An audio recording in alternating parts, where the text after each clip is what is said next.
Դե ինչ, արդեն տաղավարում է այս տարվա մեր առաջին հյուրը, հոգեբան Էլզա Մանուկյանը։ Ձմեռային արձակուրդներից առաջ մենք այստեղ քննարկում ենք, թե ինչպես դրանք երեխաների հետ հնարավորինս արդյունավետ անցկացնել։ Իսկ դասերի առաջին օրը կխոսենք ինչպես վերադառնալ բնականոն կյանքի։ Քնի ռեժիմից մինչև դաս անելու գործընթաց իսկական սթրեսի է վերածվում երեխաների համար ամեն արձակուրդից հետո, բայց կան այդ օրերին ավելի հեշտ անցկացնելու մեթոդներ։ Բարի լույս Էլզա։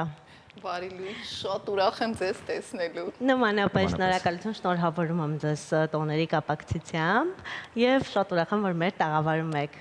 Քրիստոս ծնվեց եւ հայտնվեց, օրհնյալ է հայտնությունը Քրիստոսի։ Շնորհակալ եմ, ուրախ եմ Հասմիկ ջան, որ վերջապես հանդիպեցինք ուղիղ եթերում։ Ես նույնպես, եկեք հասկանանք, որոնք են ամենատարածված դժվարությունները, երբ արձակուրդից հետո երեխաները վերադառնում են դասերի, եւ արդյոք այդ դժվարությունները միայն երեխաների համար են, թե նաեւ ծնողների համար են։ Շատ լավ հարց տվեցիք, որովհետեւ առաջին հերթին մեզ ծնողներից համար է բարդ վերադառնալ բնականոն ընթացքին, որովհետեւ արդեն հանգստացած վիճակում վերադառնալ այդ ամենօրյա լարված գրաֆիկին մի փոքր դժվար է, բայց ամեն ինչ տրամադրվելուց է գալիս։ Այսինքն, երբ որ մենք ոչ թե ընդդիմադրում ենք, մտածում ենք, վայ ոնց ենք անելու եւ այլն, այլ ամենակարևորը ընդունում ենք մեր այդ զգացողությունը, որ ոչինչ չենք ուզում անել, չենք ուզում վերադառնալ։ Այսինքն, այս հոգեբանական կարևոր մեխանիզմը ընդունումը։ Երբ որ դու ոչ թե պայքարում ես, որ վերադառնաս, հանգիստ վերադառնաս, ինչքան պայքարում ես, այդքան ավելի դժվար է ստացվում։ Այլ ընդունում ես իրավիճակը ու այդ ժամանակ շատ ավելի հեշտ է դառնում վերադառնալ բնականոն կյանքի ու մեծամասամբ ծնողից է կախված, թե երեխան ինչպես կվերադառնա։ Սենց մի հատ փոքրիկ օրինակ բերեմ, հա, ուղիղ եթերաշանթի, ես շատ ուրախ եմ, որ ձեր առաջին հյուրն եմ, ու պատկերացրեք, ես ուշանում էի իրոք 10 րոպեում մեր տնից շանթ հասնելը, դա ֆանտաստիկայի ոլորտից էր, լավա հեռախոսս չէր միանում, որ զանգեի զգուշացնեի, որ ուշանում եմ, անջատվել էր հեռախոսս։ Ես այդ պահին ընդունեցի իրավիճակը, ասեցի դե հիմա սենց է, ես ընդունում եմ ու հանգստություն եկա, որովհետև երբ որ չես ընդունում, նաև անհանգիստ ես ու լարված ես։ Նենց մի հանգստություն եկավ ու դուք պատկերացնում եք, ես մի բան էլ շուտ հասա, դա իրոք ֆանտաստիկա է, բայց ճանապարհները բաց էին,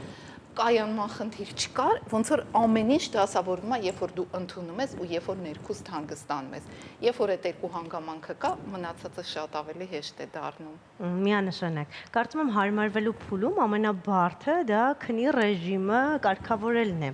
Արդյոք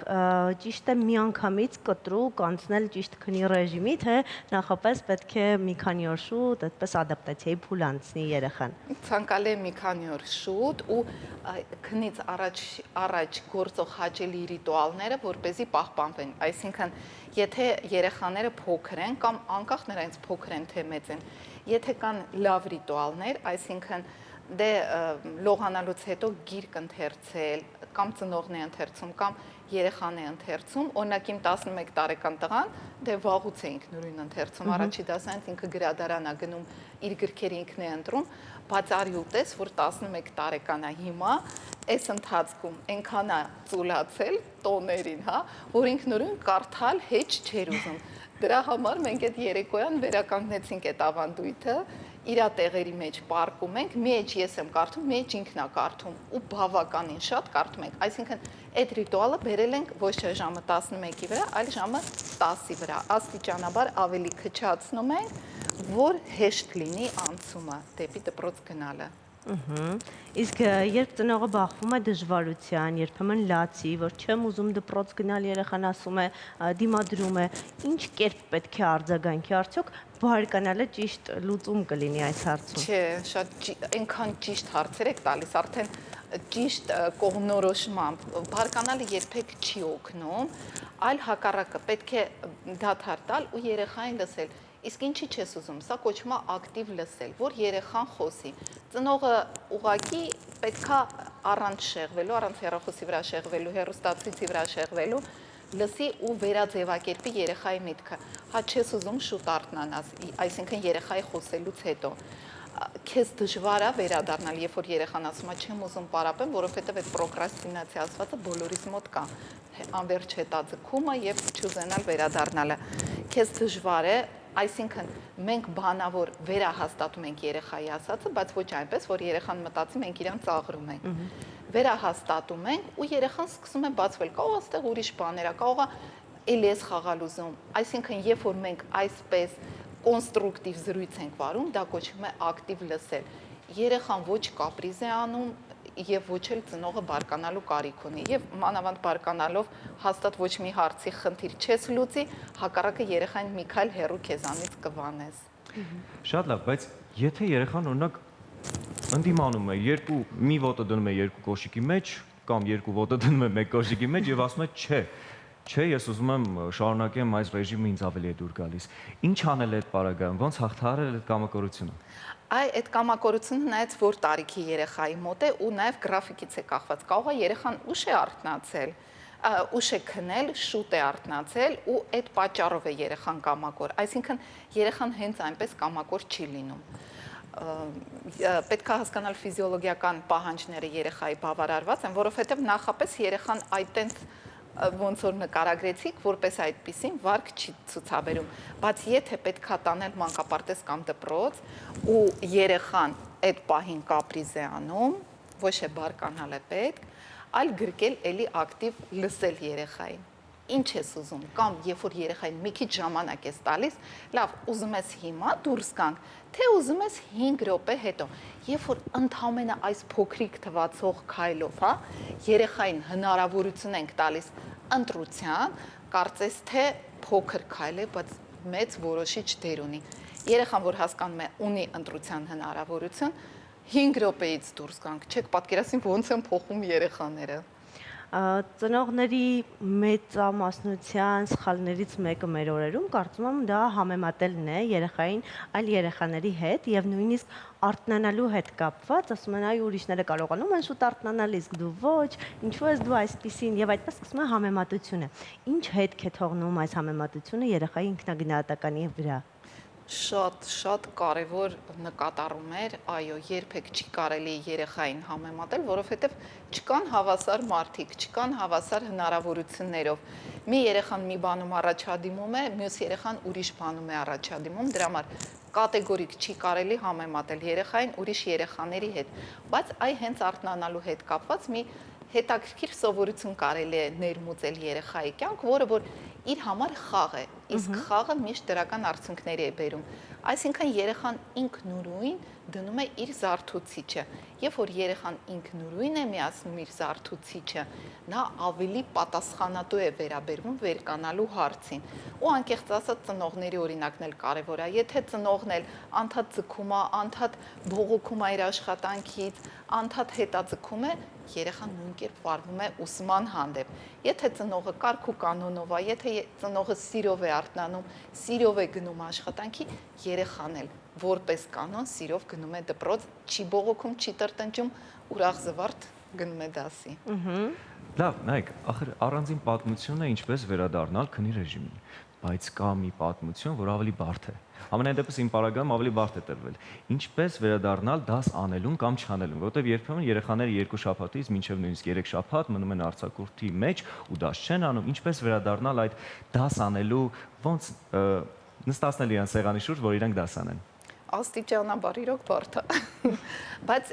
պետքա ծավալը փոքր հատվածների մասնատել ու երեխային բացատրել, որ հիմա անում ես ընդհանրապես այսքանը կատարի, բեր ես ստուգ եմ, որովհետև ավելի լավ է, որ երեխան ինքնուրույն անի։ Իսկ եթե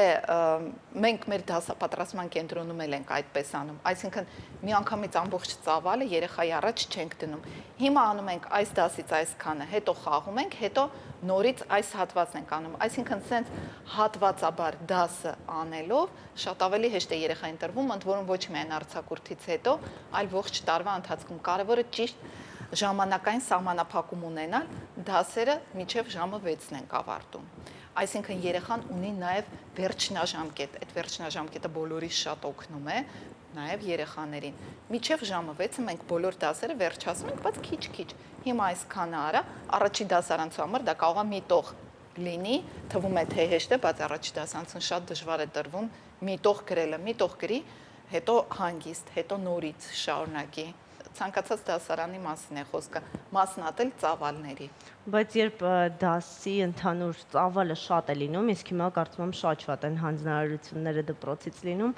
բավականին բարդ է մասնատելը, որովհետև եւ մինչև ժամը 6-ը վերջացնելը, որովհետև իսկապես շատ մեծ է ծավալը։ Արդյոք ճիշտ է երեխային ասել դու նստի արա եւ արդյոք այդ մեթոդը աշխատում է։ Հետո ստուգեմ թե պետք է նստել կողքին եւ վերահսկել։ Երբ որ երեխան մեր օգնության կարիք ունի, մենք չպիտի ասենք, չէ, դու նստի արա, հետո կբերես կստուգեմ։ Նայած երեխան, նայած պատրաստվածություն։ Եթե երեխան ինքնուրույն կարողանում է ուղակի ալարում է, արձակուրդից հետո դա էլ է հավանական։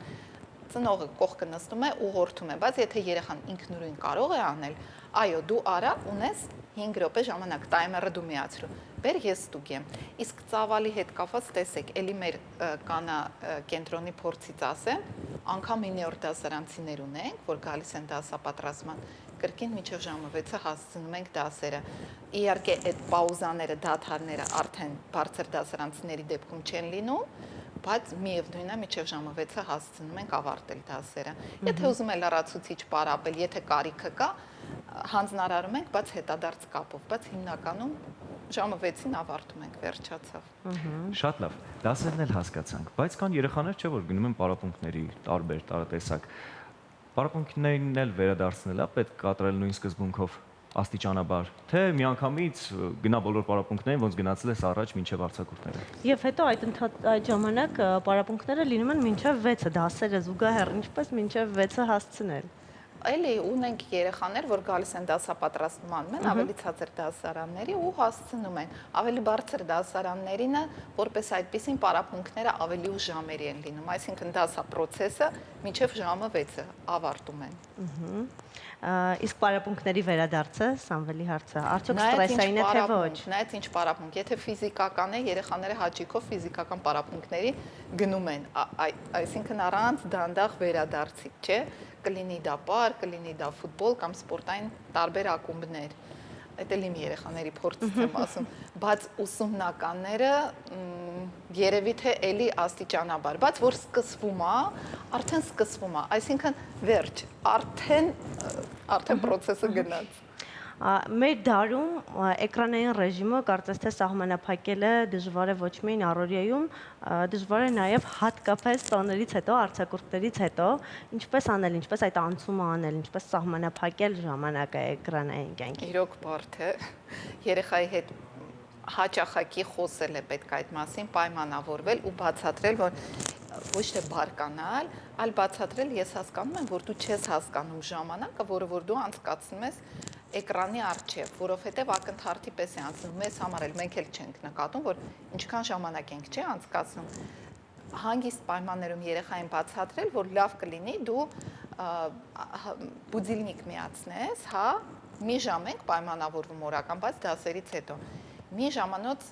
զարթուցիչ ես միացնում քո հեռախոսի վրա, դու էլ ես միացնում, ես էլ եմ միացնում, որ իրար հետ հավասար լինի։ Այդպես թերևս կարելի է կանոնակարգել, դե կան նաև ծրագրեր, ծնողական հսկողություն եւ այլն, դա էլ կարելի է կիրառել, բայց շատ ավելի լավ է, երբ որ ծնողը երեխայի հետ պայմանավորվում են, որ ժամանակացույցով երեխան օգտվի հեռախոսից, որովհետև բացի նրանից, որ ուշադրության վրա բացասական ազդում, հա, էկրանի անկանոն օգտագործումը, կարճոլովակների նայումը, նաև ձեռքերի մկանների վրա է բացասական անդրադառնում եւ արդեն ավելի հասուն մարդիկ տարբեր խնդիրներ են ունենում, առողջական վիրահատությունների են գնում եւ այլն, սինդրոմ կարպալնը տունել այդպես է կոչվում։ Դրա համար որպեսզի խուսափել առողջական խնդիրներից հետագայում ճիշտ է սահմանափակելը, խաղաղ կերպով բանակցելը երեխաների հետ։ Դուք ասացիք, որ խնդիրներ են առաջանում, այո, դա շատ տարածված փաստ է եւ խնդիրներ են առաջանում նաեւ քնի ռեժիմի հետ կապված, քնի հետ կապված, հենց քնի հետ կապված, քանի ժամ շուտ պետք է երեխան, օրինակ, անջատի հեռախոսը դնի մի կողմ կամ յուրաքանչյուր գadget դնի մի կողմ, որպեսզի նա կարողանա ունենալ առողջ հանգիստ քնի եւ ունենա առողջ քուն։ Դե ընդհանրապես խորհուրդ են տալիս գոնե քնելուց 2-3 ժամ առաջ չօգտագործի հեռախոսը, կախված նրանից, թե այդ մի ժամ պայմանավորվածությունը երբ է ուժի մեջ մտնում։ Եթե երեխան գերծանրաբեռնված է, շաբաթվա ընթացքին կարող է ընդհանրապես հեռախոսից չօգտվել։ Միայն շաբաթ կիրակի օրերին 2 ժամ 1 ժամի փոխարեն։ Եթե կա ժամանակ, գոնե 1 ժամը չգերազանցի ու քնելուց գոնե 1 ժամ առաջ չօգտագործի, որովհետև այդ քնելուց առաջ մի ժամ այդ ռիտուալը ցանկալի է պահել, որովհետև երեխան սովորում է թե ինչպես ճիշտ պատրաստվել քնի ռեժիմին։ Ինքը շատ հաճելի ու անհրաժեշտ պրոցեդուրա է։ Էլզա, արդյոք այս ամենը ուղակի սովորություն դարձնելու համար է, թե այս ամենը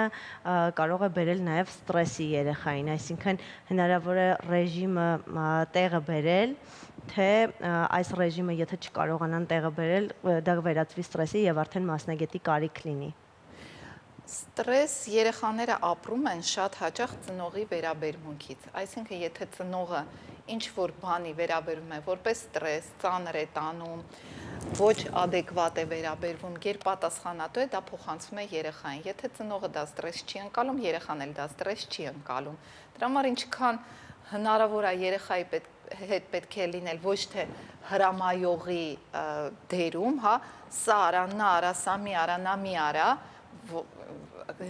ինչքան երեխան մեծանում է, ծնողը այդքան ավելի հաճախ դառնում է կամանդիր, հա, սա արա, սա մի արա։ Երբ որ չէ, երեխային բացատրում ենք, բայց նաև ճիշտ սահմանը պահում ենք, որ երեխան չանցնի թույլատրելի սահմանները, այդքան ավելի լավ, այսինքն ստրեսից հեռու։ Երբ որ երեխայի հետ բաց ենք, անկեղծ ենք, լսում ենք երեխային, երեխան մեզ նույն կերպով պատասխանում է, որովհետև երբ որ երեխան խնդիր ունի, դա միակողմանի չի, դա ծնողի սխալ վերաբերմունքից է գալիս ու շատ հաճախ մենք ծնողին օգնում ենք հասկանալ իսկ որն է այդ սխալ վերաբերմունքը։ Շատ լավ։ Եկեք ամփոփենք զրույցը եւ տվեք մի երկու խորհուրդ ծնողներին, երեխաների ծնողներին, թե ինչպես կան վարժություն հոգեբանական, թե ինչպես երեխաները, ինչպես աշխատեն իրենց երեխաների հետ, որպեսզի նրանք անցնցում այս օրերը հեշտ անցկացնեն։ Չբարկանան, ընդունեն, ամենակարևորը, հասկանան, որ սա ժամանակ է, որը որ հանգստանալու համար է տրված, ոչինչ որ շատ բաներ պլանավորել է ու այդ պլանավորածից ոչինչ չեմ արել։ Կարևորը հանգստացել եմ ու երեխաներին ընդունել այնպես, ինչպես երեխաները ամենաթանկ, ամենակարևոր մարդիկ են մեր կյանքում, բայց հաճախ ծնողները կարգ ու կանոնի մեջ մոռանում են դա արտահայտել վերաբերմունքով, բառերով, հնարավորինս հաճախ արտահայտել սերը երեխաների հանդեպ, խոսել, ավելի շատ լսել երեխաներին, որ երեխան գաղտնիք չունենա ծնողից, խոսի, կիսվի ու արդեն խնդիրները շատ ավելի հեշտ Եվ կլուծվեն։ ինչպես ասում էր մի խելացի մարդ, մի դասերակեք երեխաներին, այլ դասերակեք ինքներդ ձեզ։ Չնայած հարցը լիարժեք պատասխան ստացավ, բայց ամեն դեպքում, քանի որ ձեր էջում վարժանքներ շատ կան, ես ուզում եմ, որ մեկ վարժանք ասեք, ինչ կարող են անել ծնողները երեխաների հետ։ Այս ընթացքում դասերը նոր են սկսվել, այս ընթացքում ինչ կարող են անել ամեն օրվա ռեժիմով։ Խաղալ, որովհետև եթե օրական 10 րոպե էլ երեխայի հետ խաղաս, բայց ոչ թե խաղաս, որովհետև պետք է խաղալ, այլ դու էլ երեխու նման ներգրավես process-ի մեջ, որ դու էլ հաճույք ստանաս։ Այդ գերագույն հաճույքա թե ծնողի համար, թե երեխայի համար, որովհետև խաղի ընթացքում շատ արագ զարգացում է տեղի ունենում երեխայի, թե ինտելեկտուալ, թե էմոցիոնալ, քնելուց առաջ գիրք կարդալ երեխայի հետ ու ոչ թե սենց տխուր կամ արագ ձայնով, այլ դերախաղ մտցնելով, այլ համով հոտով շեշտադրումներ մտցնելով, դա էլ շատ մոտեցնում է ծնող երեխա հարաբերությունները, շատ ջերմացնում է։ Շնորհակալություն շատ զրույցի համար, մեր տաղավարում էր Էլզա Մանուկյանը, Կանակենտրոնի հիմնադիր, հոգեբան, մեր շատ սիրելի ընկեր եւ գործընկեր։ Շնորհակալություն զրույցի համար, մենք անցնենք առաջ եւ դիտենք Գովազդչանցի եթերում։